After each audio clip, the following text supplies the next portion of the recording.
Hey everyone, I'm back with another quick review of a favorite summer fragrance of mine.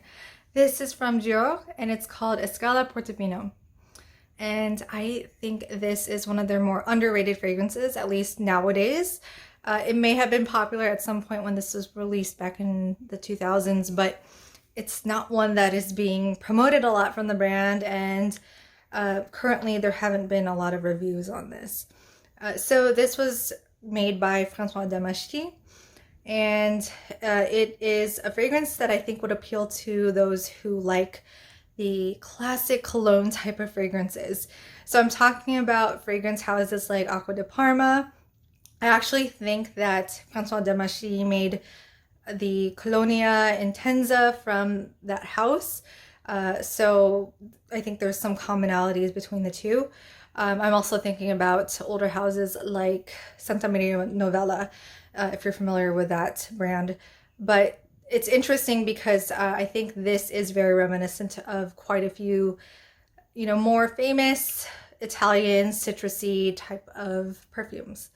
So this is an eau de toilette. It does give me a vibe of being an eau de cologne because of how citrusy this is. If I were to describe what this smells like, at first it starts off with this very sparkling bergamot scent. It also has quite a bit of petitgrain and neroli.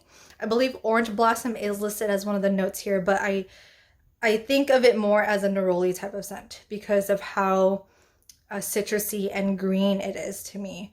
There is quite a bit of herbaliness to it too. That does remind me a bit of, classic colognes, just like the famous 4711 cologne, eau de cologne. And the thing that kind of sets this apart from those other fragrances though is this soapy floral aspect to it.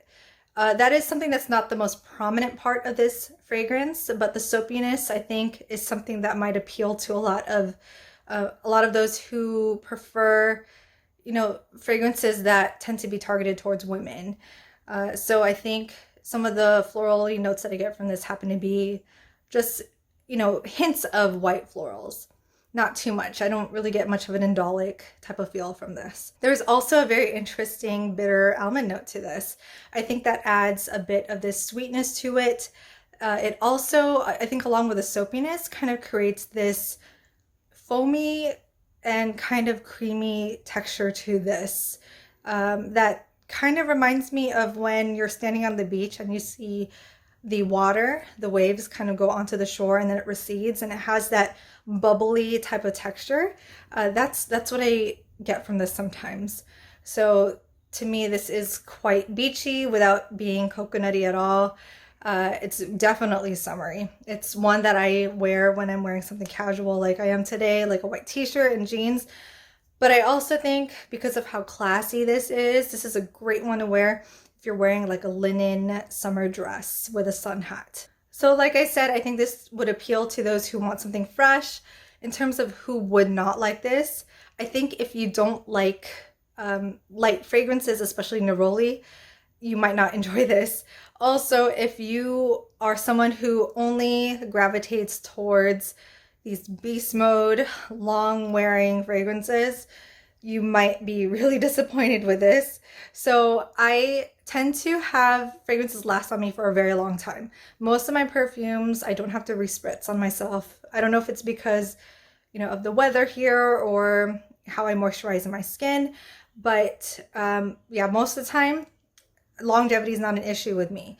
But for this one, I had to respray this after like 4 hours of wear, which is unusual for me. It's because it turned into a skin scent, not too long after I sprayed it. And I sprayed like 5 to 6 times this morning.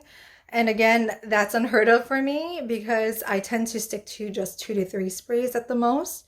This is one that I think it's pretty hard to like overspray and offend others because it's so light. So, that's just something to keep in mind if performance is something that's very important to you, especially if you're gonna, pay the amount of money that you would for this. So as of today, I did see this fragrance listed on the official website from Dior.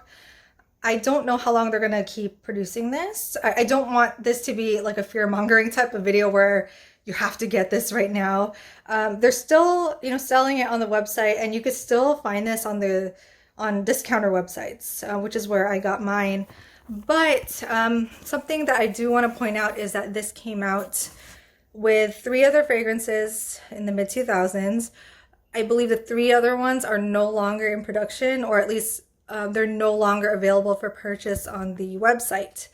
And I don't know how long they're going to plan to keep this, because this fragrance does give a different type of feeling and different aesthetic from what Dior is producing right now, whether that's their fragrances or even, their clothing.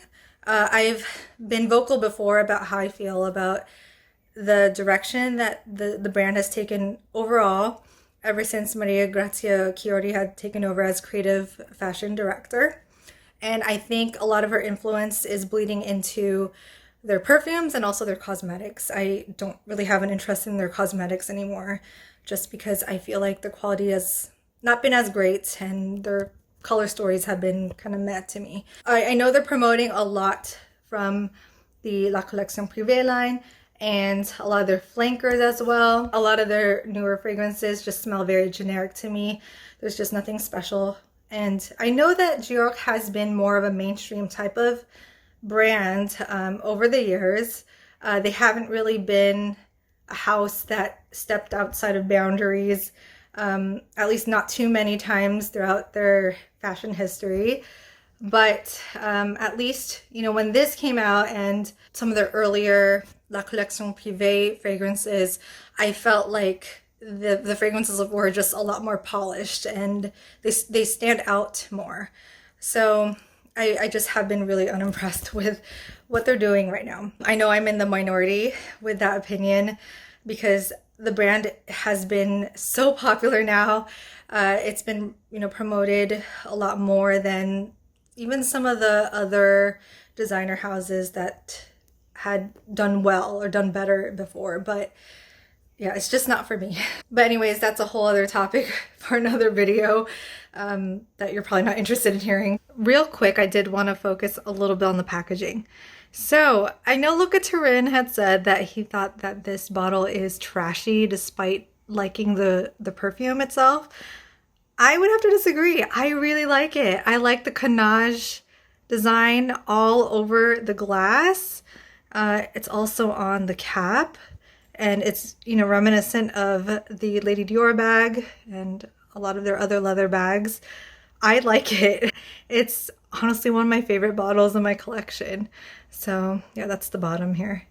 Yeah, I wanted to spotlight it a little bit because I actually do like how the bottle looks like. That's all I have to say right now about this fragrance. I think it's worth a try if you could find it.